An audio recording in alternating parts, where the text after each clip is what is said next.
All right, hello, and welcome to my YouTube DraftKings MMA channel. My name is Heckman.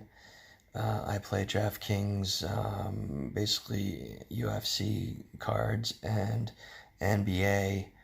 Been following UFC for years.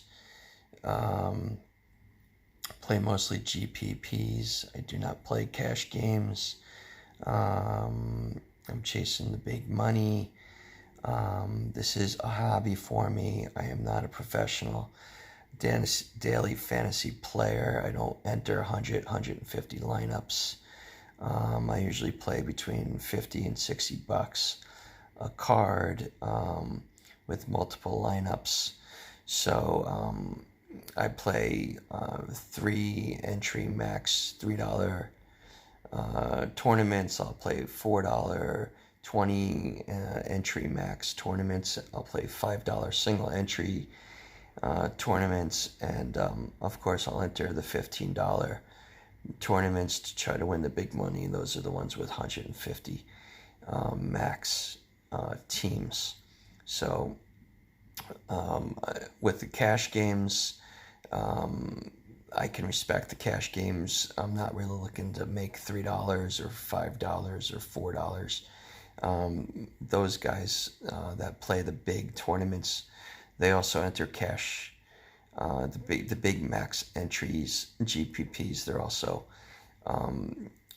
supplementing their bankroll by entering into cash games to make a few of those dollars back. So I can respect the guys that want to make $3 a pop, $5 pop, $10 pop, whatever. But I'm not playing cash games, generally speaking.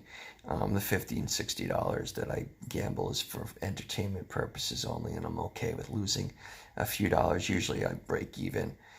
Maybe I'll lose $10. Maybe I'll make 10 or $20. In November, I finished in second place in a $5 GPP, made $250 on that one. So generally speaking, I've been ahead. I've been watching a lot of YouTube videos because there's been so many cards lately, and I've been getting into it. So I thought I'd make a video of my own, give you guys my thoughts, and maybe help you guys make a few dollars too. So let's get right into it. Let's start with the first fight of the night. DraftKings doesn't really have the fights in order, if I recall correctly, but we'll start with the first fight and try to go in the order that I remember the fights are in, but it doesn't really matter. First fight of the night is Eric Shelton against Jordan Espinosa. The prices are $8,700 for Shelton, and Espinosa's at $7,500. It's an interesting fight. I'm not loving the price for Shelton at $8,700. I don't think that his ceiling is very high, and I'm not sure he can finish Espinosa. He would probably need to finish Espinosa to make his money back. I think as a little background for strategy, I think that we're all looking to get 100 points, around 100 points for each selection that we make. That would be 600 points, and that would put you in the running for some decent cash in a GPP. Of course, with the DraftKings game rules, I mean, basically you gotta pick 6 fights, and it's really, at the end of the day, it's just a 6-fight parlay. So you gotta hit all 6 fights. Not only do you have to hit all 6 fights, you want to look for fights that get the finishes. Last week, I think there was a fight that, I think it was like 54, 55 points with one of the winners. It's not really an ideal situation. You want to try to get 90 to 100 points or even more for each selection that you make. I'm not so sure Shelton can do that. Espinosa is bigger. He's a very good wrestler. I think I read somewhere that he was a state champion wrestler. in high school or in college. I think in high school. So he's a tough guy. I am going to own a couple of shares for Espinosa. I'm probably going to fade Shelton. So that's that for the first fight of the night. The next fight, I think, is going to be Chris Gutierrez against this McDonald kid who I really don't know much about. He's a regional fighter. He is 10-0, but he's making his debut in the UFC. I'm going to go with Gutierrez here. I'm going to probably fade McDonald everywhere. I'll probably lock Gutierrez into a lot of my cards. He's priced right at 8,300, and I'm gonna have a lot of Gutierrez in my cards. I'm gonna try to keep these videos under 30 minutes. These prediction videos and these strategy videos, 20 to 30 minutes. I'm not gonna sit here for an hour and 30 minutes like some of these other videos. They really just get a little bit time consuming. I'm not going to get too much into the analysis. I've done a lot of analysis and research over the week, so I'm just going to give you my kind of end game picks. The next fight that we can look at is Science versus Vera. Science is at 7,800. He's been around the block. He's about 38 years old. Marlon Vera, I think, is the favorite. He's the Vegas favorite. He's another guy that I'm going to have some shares in. I'm not super high on Signs this fight. I think Vera is the better fighter here. I think Vera is the play if you're going to play this fight. He's at 8,400. It's a fairly decent price for him. So I'm gonna recommend that if you're gonna play this fight, that you play Vera.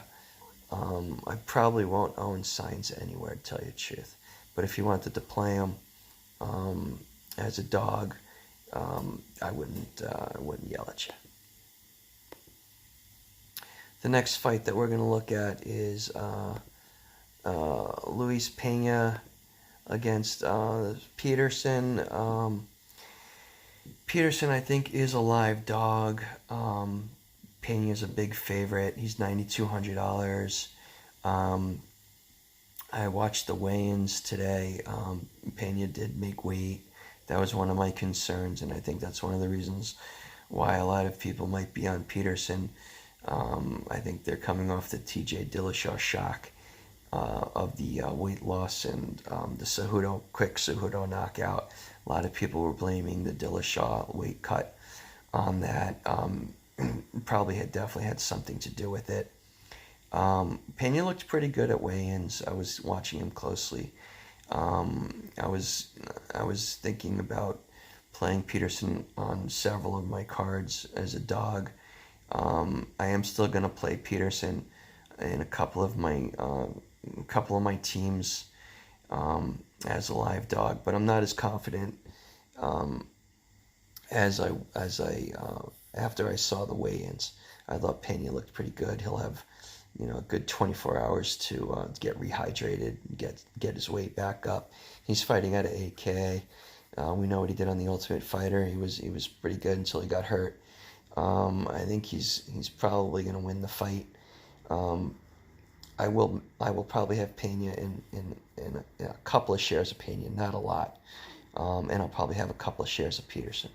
So if you're playing multiple cards, I don't think Peterson is such a bad dog, but he's going to probably need to drag Pena into the later rounds to win this fight, and the only way he can probably really win is if Pena really gasses in the third round. Second and third rounds, where maybe he can steal those rounds, or maybe even finish him in the third round if Pena's just really out of gas. Otherwise, if Pena has the stamina, I don't really see Peterson winning this fight.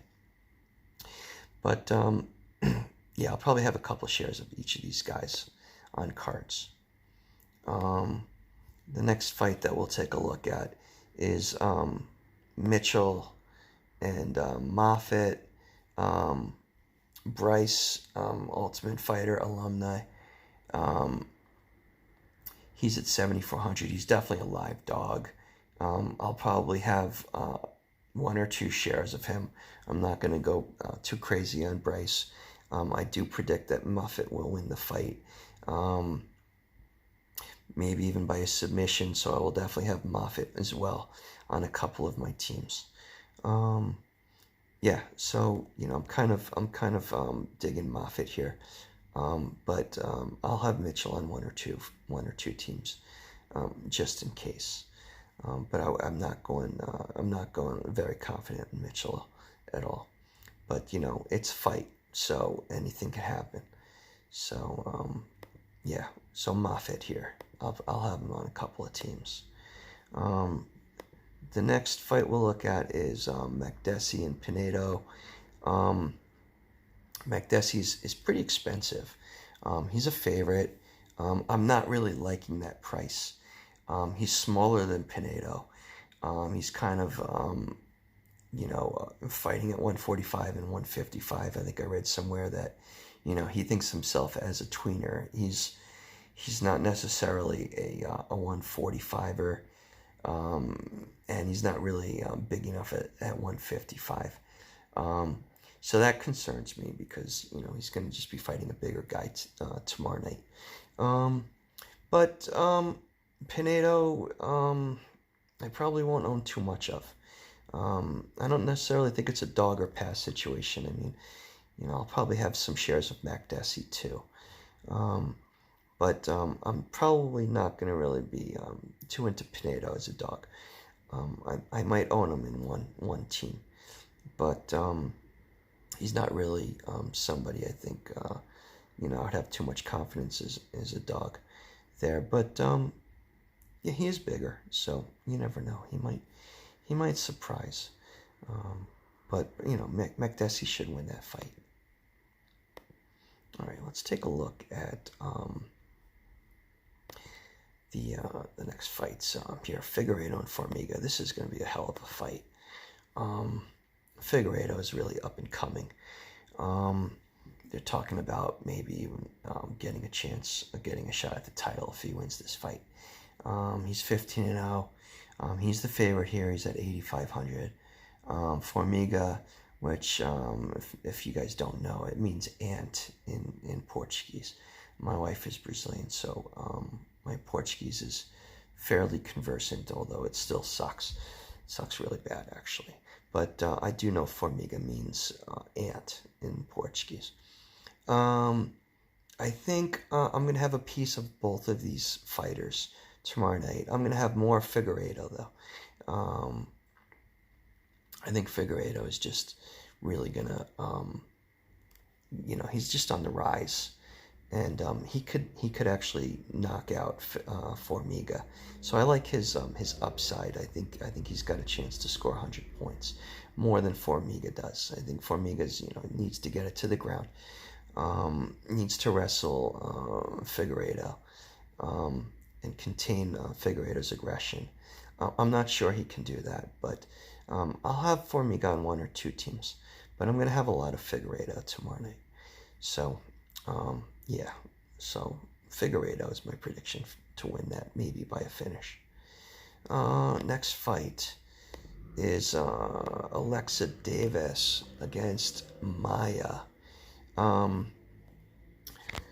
We all know who Alexa Davis is. We've been watching her for years. And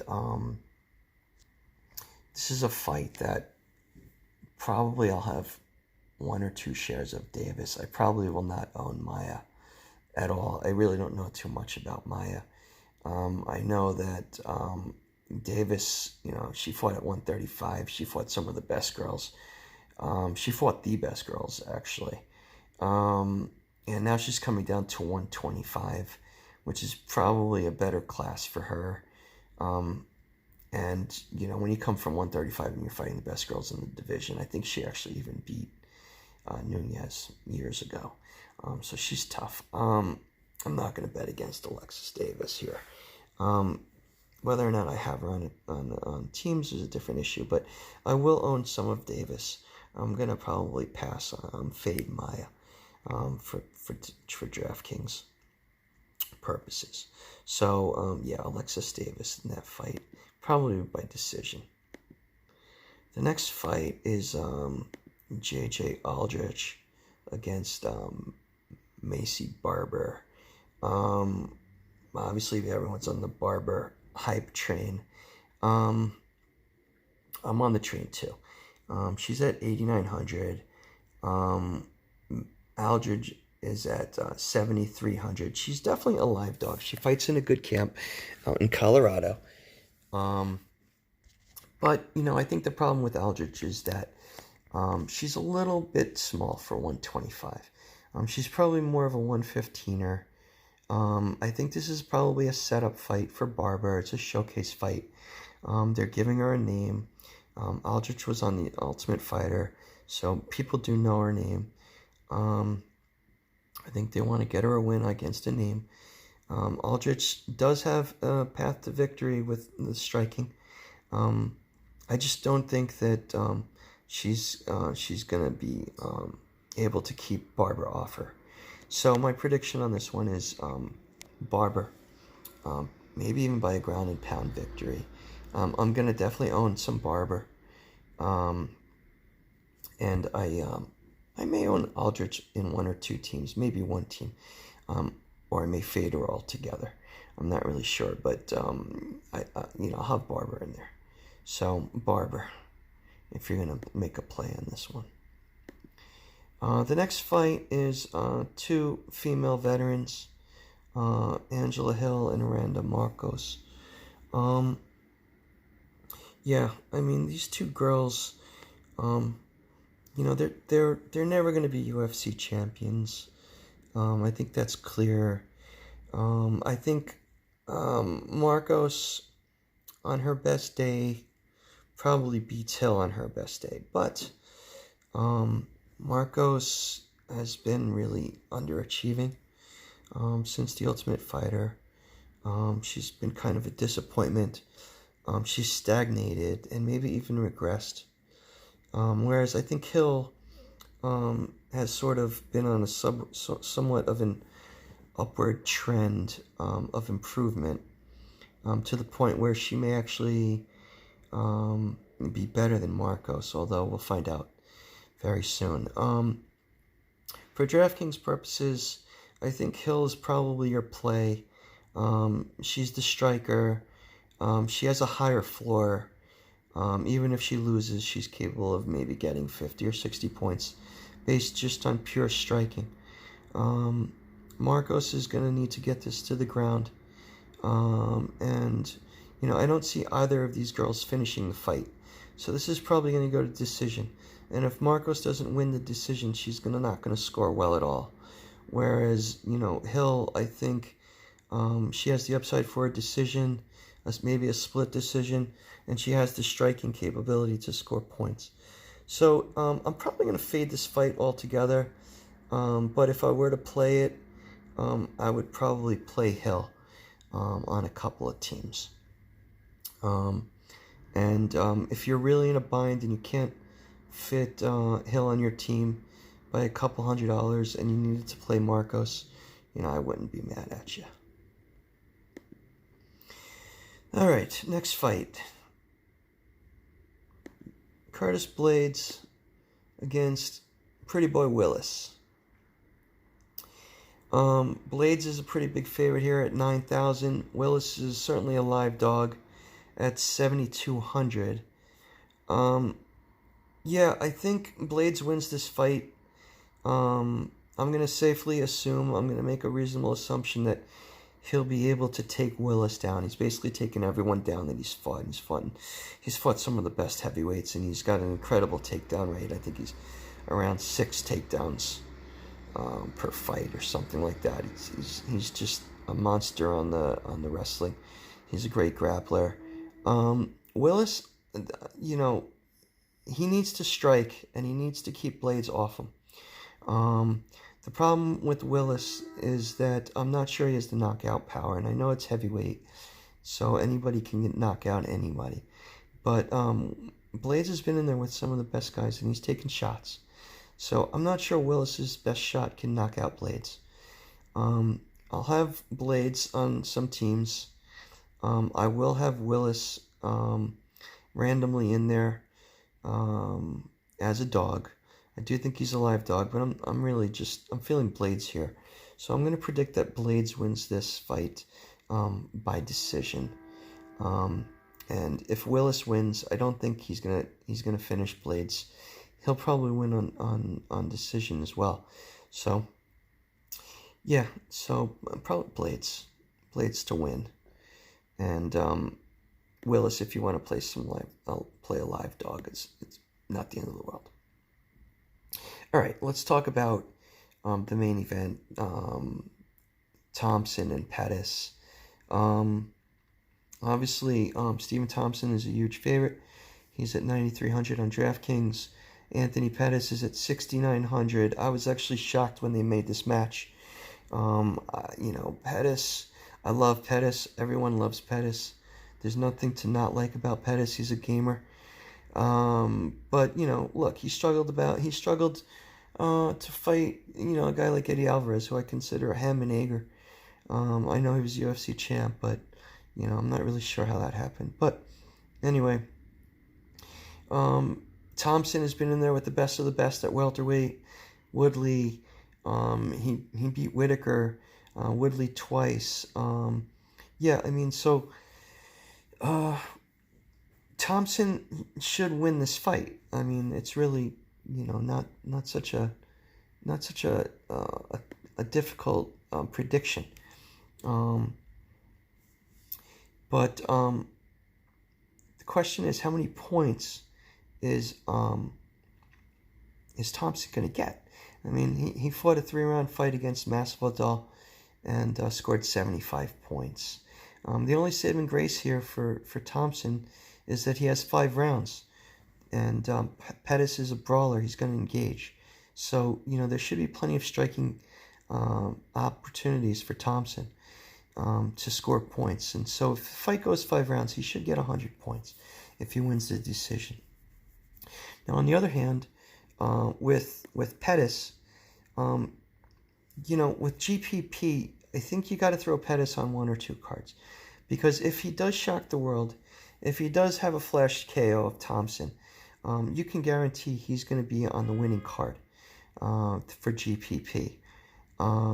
So you probably want to play him in 1 or 2 if you're playing multiple entries. Again, he's a huge underdog, but you want to cover your bases by playing multiple entries and throwing Pettis on at least 1 or 2 cards to make sure that you're covered in the event of a flash knockout by Pettis. I really don't think it's going to happen. You're probably maybe throwing your money away, but if you're going for the big money, you probably have to throw Pettis on a card or 2. All right, guys. We're at 23 minutes. I tried to keep this as quick as I could. I know you guys got other things to do. Wish you the best of luck tomorrow night. If you like the video, please like it and feel free to subscribe. I'll try to do one of these videos once a week when there's a card on a Saturday night or a Sunday night or whenever. I'll try to get a quick video out for your thoughts. If you guys disagree with anything, happy to comment. Just remember, when we're commenting, we're a community. We're all trying to help each other. Let's keep it civil. Let's have some fun, and let's get it tomorrow night.